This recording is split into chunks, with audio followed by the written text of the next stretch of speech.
Buenas noches, queridos amigos, queridas amigas, a una nueva sesión de Diálogos al Café, Marcos Escudero. Desde hace un tiempo veíamos la necesidad de reflexionar, pensar en el MAS como proyecto histórico, como partido, al margen de los problemas que la polarización y la vida política van expresándose con más facilidad que el análisis a fondo. Y quisimos invitar a gente conocida por la calidad de su análisis, su capacidad de historia, que nos permitan poder debatir respecto a este partido y su proyecto con algo más que pasión, sea por el apoyo o por la oposición. Tú escribías ayer o anteayer una cosa sobre el ex vicepresidente García Linera, de descalificar al disidente como el disidente descalifica al MAS. Es lo que queremos evitar en este espacio de reflexión y esperemos que lo logremos con la calidad académica que ambos ostentan y que creo que sería hasta verdad de perogrullo dar a conocer sus logros académicos en el país de Magdalena, historiadora. Dicho esto, yo propongo que Magdalena Cajías nos haga una presentación de su visión. Adelante, Magdalena. Bueno, pues muchísimas gracias realmente, Roberto. Yo me voy a centrar fundamentalmente en los movimientos sociales y desde el principio digo, aunque después voy a profundizar un poco esto, que creo que están siendo poco atendidos y que también es uno de los aspectos que se ve de manera más idealizada o a partir de algunos prejuicios o lo que sea, ¿no? Yo parto con una, digamos, hipótesis de que en realidad en nuestra historia la fragmentación de los movimientos sociales, actores sociales, en otros casos incluso podemos llamarlos así, cuando todavía no están sólidamente constituidos, daba lugar en momentos de crisis o momentos muy particulares a la articulación entre diversos actores sociales. Estas articulaciones de las que voy a hablar en la década del 90 son fundamentales para la construcción de un bloque histórico. Pero cómo se dan y cómo después se debilitan es también esencial en la comprensión de por qué los procesos derivan en tal o cuales situaciones, aquellos procesos apoyados o sustentados por actores sociales importantes, fundamentales, como en el caso del 52 y en la actualidad. En el 70 la realidad es un poco diferente, ¿no? Porque hay una articulación muy sólida en ese momento, que es la COP. Pero bueno, por eso mismo, a mí me gusta mucho para entender al MAS, partir de lo que, tomando en cuenta al historiador Brodel, para mí sería una década decisiva. La década del 90 ha sido olvidada, o por lo menos no realmente trabajada, a pesar de eso, ¿no? De que es una década decisiva, porque es en esta década donde se produce, después de unos 10 años, si no más, de desarticulación y desestructuración de los viejos actores sociales, que justamente eran los que producían las articulaciones. Por ejemplo, la CSUCB entre tierras bajas y tierras altas ya había dado este paso adelante, o entre CONAMAC, como parte también con sus dificultades, ¿no?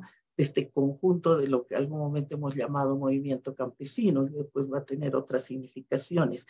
Entonces, este momento de crisis posterior a la implementación del neoliberalismo, pero también por cuestiones internas, ¿no? Los inicios de los años 80 son muy complejos.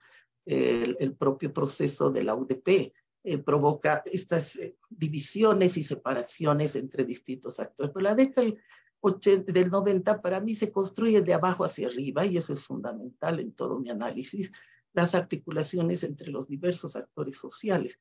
Y además con la inclusión de nuevos, llamémoslos nuevos, históricamente podrán haber estado presentes, pero como a un actor movilizado, etcétera, al sector cocalero, al Alto de La Paz y a las tierras bajas.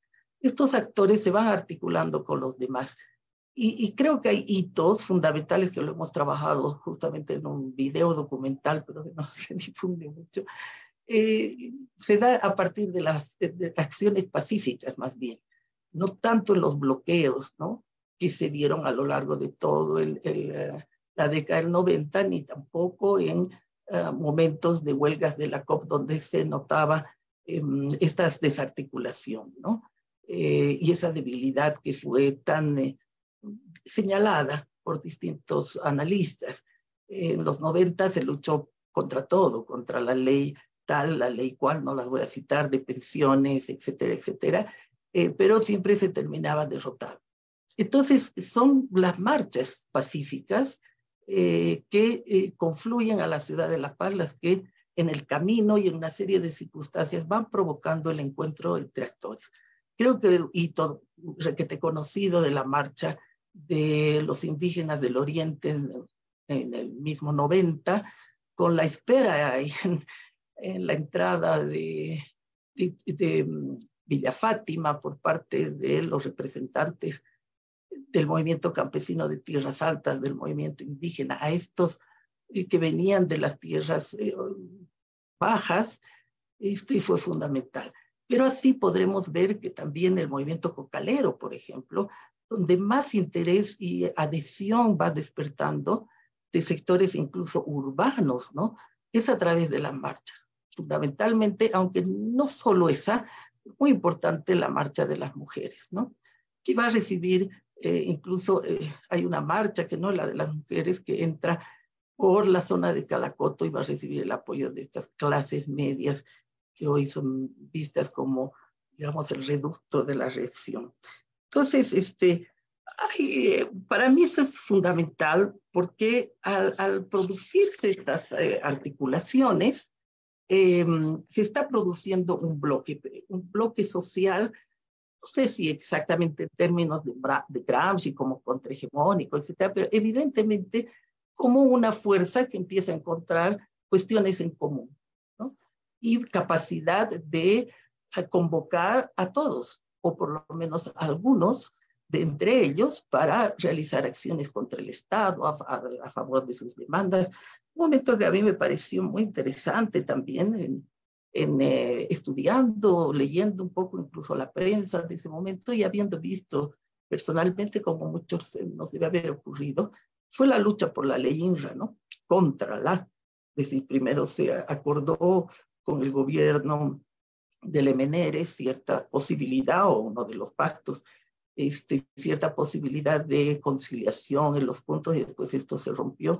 Y este es un momento altamente significativo en la articulación, por lo menos del movimiento campesino, que estaba bastante venido a menos por sus divisiones internas, ¿no? Al respecto solamente voy a decir que un análisis más o menos rápido de los congresos de la CSUD-CBE te puede mostrar que la unidad solamente se la logra con Genaro Flores, pero después empieza Guarachis y compañía, los conflictos muy fuertes dentro de este sector, al punto que en 1992, año que se lo toma de partida para el IPCP y demás, es un año altamente conflictivo, y todo lo que se había pensado hacer en torno a los 500 años no se hizo casi nada, ¿no? Así que es un movimiento que tiene problemas internos, pero la ley INRA, por ejemplo, los articula, y eso es posible de seguir, ¿no? De seguir con datos más o menos fieles a la realidad, porque yo soy una historiadora que no creo en la verdad histórica, entonces, pero sí creo en los acercamientos que se pueden dar hacia esa verdad. La COP, además, varios de ustedes que están aquí hicieron análisis sobre esa desestructuración ya durante y sobre todo post-UDP, ¿no?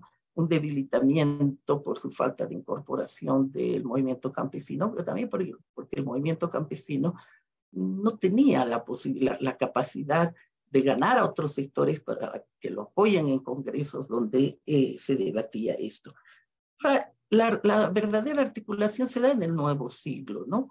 Y son hechos tan conocidos que prácticamente los voy a pasar rápidamente, pero está la guerra del agua, todos lo sabemos, los conflictos en La Paz, la guerra del gas, antes de eso otros momentos como el año 2002, ¿no? Que es altamente significativo en cuanto a que Evo Morales pudo haber sido presidente de la República con la votación que tuvo, y es un momento pues de shock, digamos, como decían en la televisión, infartante, aunque esa palabra me parece un poco rimbombante, pero bueno, fue infartante los resultados.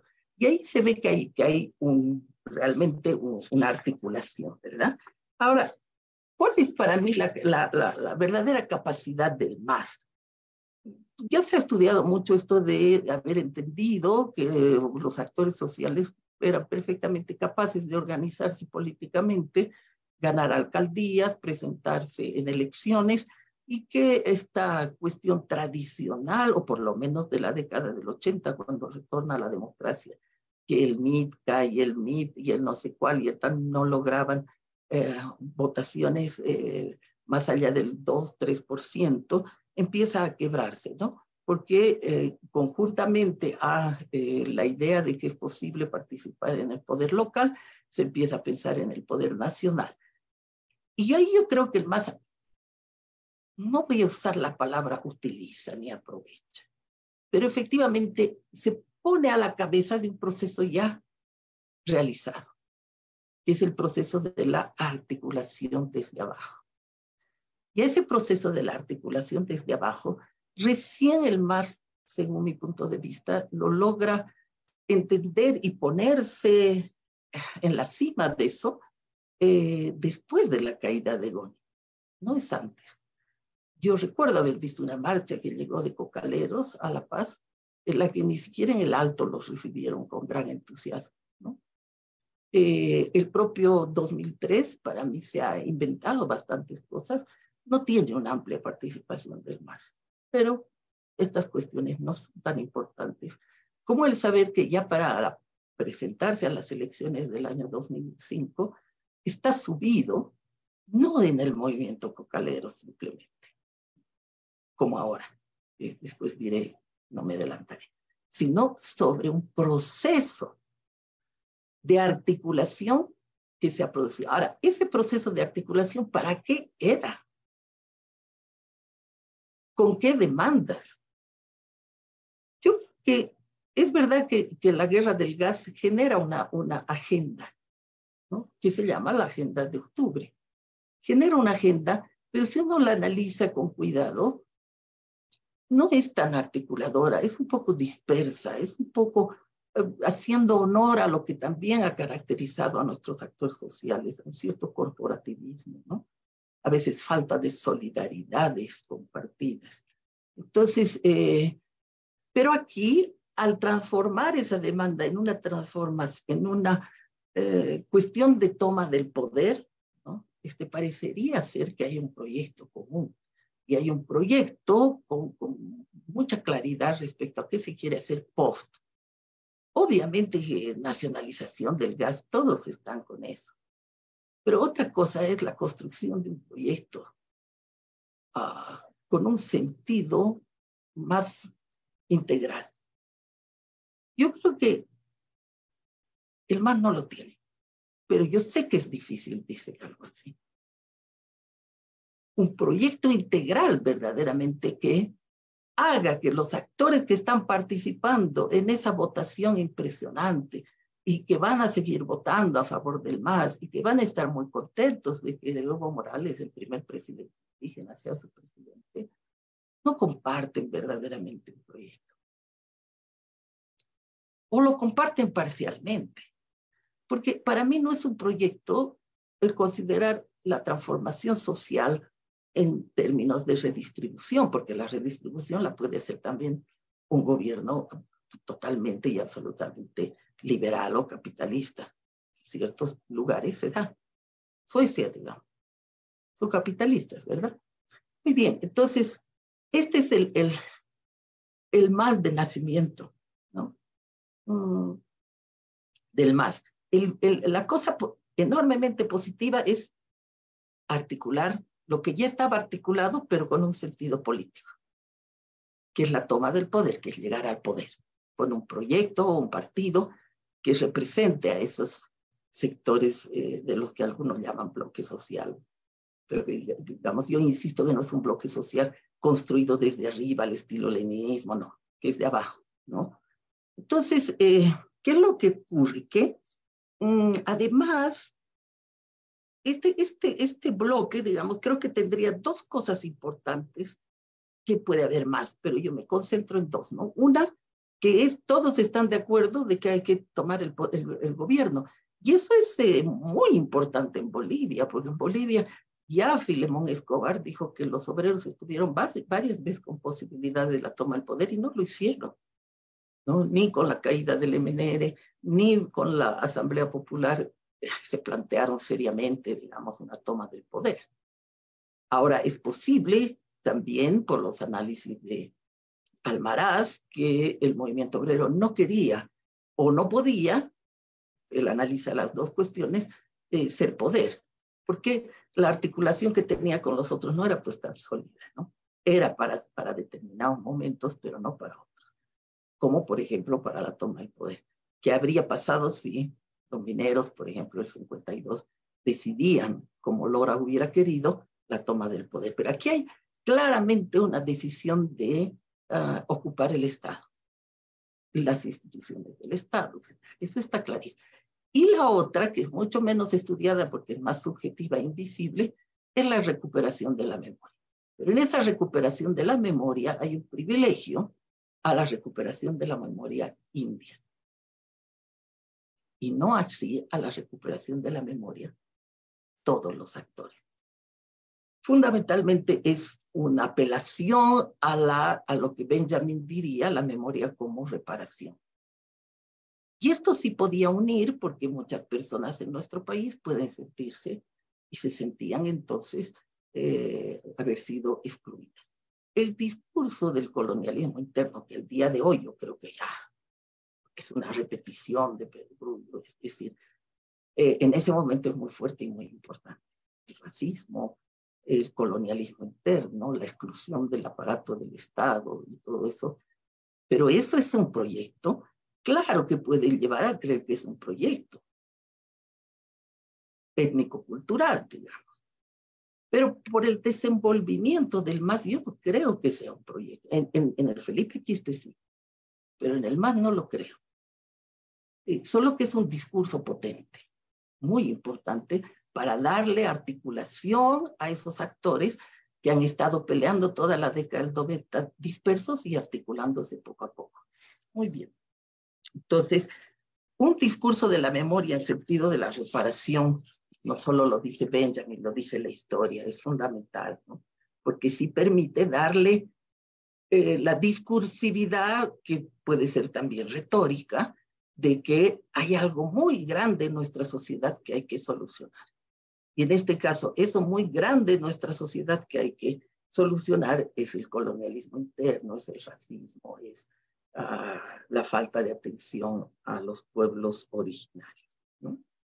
Ahora, tan importante es para que el MAS pueda darle algo a la sociedad para demostrarle que está representando a todos, que una persona que no había pensado en el tema indígena desde un contenido étnico-cultural asume ese discurso en ese momento, ¿no?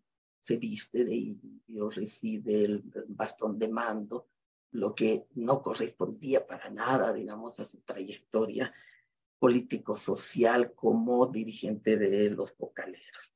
Ahora, yo creo que saltando todo hasta un poco el presente, todo el proceso de el MAS en el poder bajo estos argumentos y mi hipótesis de que no con un proyecto claro, en un sentido de qué tipo de sociedad realmente es la que se quería construir, y obviamente nunca se llega a construir todo lo que uno se propone, pero ¿dónde está eso más allá de lo que hemos señalado? Ahora, el hecho de que actores sociales sean parte del aparato del Estado es totalmente nuevo en nuestro país. si bien la propuesta de Zabaleta Mercado sobre el poder dual se la puede relativizar en varios momentos, es verdad, ¿no?, que la COP, ya sea contra el MNR, contra los gobiernos militares, etcétera, siempre fue un contrapoder, una especie, no sé si verdaderamente un poder dual. O sea, si vemos lo que Trotsky dice sobre el poder dual, posiblemente, pero no en su dimensión tan importante de realmente ser un poder que impida que las políticas estatales contrarias a ese sector se implementen. Al final se implementaban, ¿verdad? Entonces, es un poder dual, pero relativo. Ahora también René Mayorga habla del empate, ¿no? El empate entre clase obrera articulada por la COP y los militares. Lo cierto es que sí es un contrapoder, pero también es verdad lo que decía Filippo, ¿no? Que no había tanta voluntad de poder. Es decir, había como una especie de sensación de que era mejor estar en la sociedad y molestar desde la sociedad, si vale el término de molestar. Es decir, presionar, llevar al poder, al límite, al punto que a veces hacían que gobiernos con gente Silesuazo tenga que renunciar, ¿no? Pero es la primera vez que los actores sociales llegan al poder como parte de un instrumento político llamado, más que debe ser uno de las experiencias más inéditas, digamos, en América Latina, ¿no? Carácter bastante... Ahora, donde yo creo que hay otro problema, ¿no? Y lo señalé en su momento, pero por supuesto en pequeños grupos, porque me preocupaba mucho, ¿no? La intención de convertir al movimiento cocalero en la cabeza indiscutible y empezar a darle un carácter hegemónico al movimiento indígena, pero un carácter hegemónico porque, claro, el discurso convenía, era muy bueno para darle un carácter hegemónico al movimiento indígena, porque el discurso sobre qué es lo que realmente hay que cambiar en Bolivia tenía que ver con lo indígena. Por lo tanto, bueno, ya que eso es lo que realmente nos importa, está bien, nacionalizaciones, etcétera, pero eso se lo hace dentro del marco del sistema, por favor, ¿no?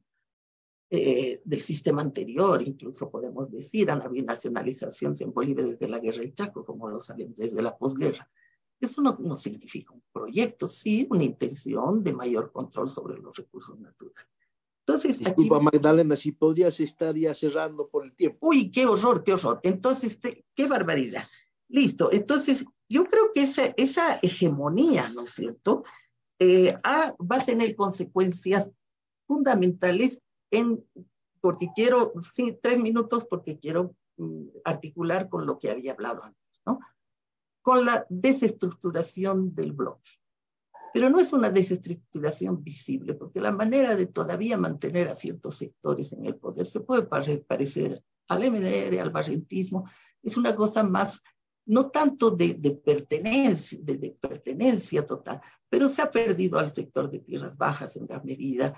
El movimiento obrero, con la pérdida de la independencia sindical, la COP no significa nada, el pacto de unidad, son instituciones que están alrededor del poder, pero no como una representación de abajo y hacia arriba en función de la construcción de qué es lo que se quiere como futuro. Ahora, yo decía que se está trabajando y se está debatiendo mucho sobre los límites o los problemas que se presentan en el poder político actual. Si es más democrático, más autoritario, lo que sea. Yo digo, para mí, o sea, el discurso del primer momento del 2005 sobre que el problema es el racismo, el día de hoy no tiene ya sentido. No porque no exista racismo, sino porque lo más importante sería construir qué es lo que se quiere realmente como un proyecto, porque socialismo de nueva generación, pues no lo es, no lo es. O sea, no tengo tiempo para explicar por qué no lo es. O lo que creo, ¿no? Porque ya les digo, no creo la verdad. Y cierro con esto. Yo creo que el momento en que sepamos qué está pasando realmente con los actores sociales, cómo se construyen las demandas, cómo se trabaja la democracia interna. Yo he sido profundamente admiradora del movimiento minero, porque absolutamente lo llegué a conocer por suerte, y absolutamente era democrático. O sea, podía haber intervención de partidos políticos, peleas, discusiones, pero finalmente la democracia sindical en gran medida funcionaba, incluso cuando los partidos políticos intervinieron demasiado ya en la COP y en la Federación Mundial. En lo que estoy viendo últimamente, en la resolución de los conflictos internos vía la violencia, etcétera, creo que se ha desestructurado paulatinamente lo poco que se había reconstruido de democracia interna. Y digo lo poco porque el movimiento campesino, si bien proviene de una lógica de democracia del ayo, en realidad en el movimiento campesino desde el 52 fue perdiendo la democracia interna a favor de los caudillos y otro tipo de fenómenos. Por eso para mí el 52 es absolutamente importante de seguir estudiando porque nos va a abrir los ojos de muchas cosas. El análisis más maravilloso que yo he leído sobre el 52 no es el de Zavaleta, sino es el de Almaraz para abrir el diálogo, porque él te muestra cómo se desestructura la alianza de clases. Y aquí yo creo que se ha desestructurado el sentido fundamental del bloque social, que es la construcción de un proyecto. Un proyecto que no se centre solamente en la problemática de un sector, sino sea capaz de ser un proyecto para el conjunto de la sociedad boliviana, que no existe. Y bueno, finalmente tenía varias otras cosas, pero así me ocurre siempre.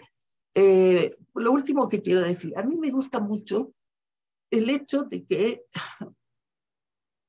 Zavaleta, Quiroga Santa Cruz, Almaraz, Mario Miranda, el propio Lora, no escribieran inmediatamente, cerrado el 52, entre comillas, caído el MNL del poder, sobre el balance de este proceso.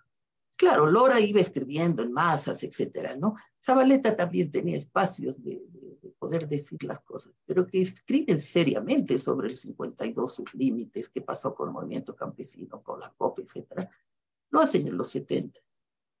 Yo creo que los que escriben ahorita lo hacen demasiado coyunturalmente. Y tienen que hacerlo porque son analistas y la sociedad necesita de ellos. Pero pocos se cuidan de ver un poquito más saliendo de la coyuntura tan inmediata y mirando hacia atrás y hacia adelante. Hoy nos pidieron que veamos hacia adelante con el poquísimo tiempo, un segundo, ¿no es cierto? Les diré que a mí hacia adelante lo que se está produciendo es que ese proyecto que fue comenzando a cerrarse, porque era mucho más amplio en sus posibilidades en la década del 90, en torno solo a la hegemonía del movimiento indígena. Ya estas viejas demandas de los 500 años y el racismo y tal, que no estoy despreciando para nada, pero que creo que no es ya el tema, este proceso se va a ir diluyendo porque los actores sociales van a entrar en una anomia o en una situación de que no se van a articular, se van a seguir desarticulando. Que un gobierno que se dice, ¿no es cierto?, del pueblo, mande a pegar a un cocalero, a Pasa, no. Si vamos en ese camino, no va a haber posibilidad de articulación, porque los resentimientos van a ser más grandes que el sentido de lo colectivo. Muchas gracias.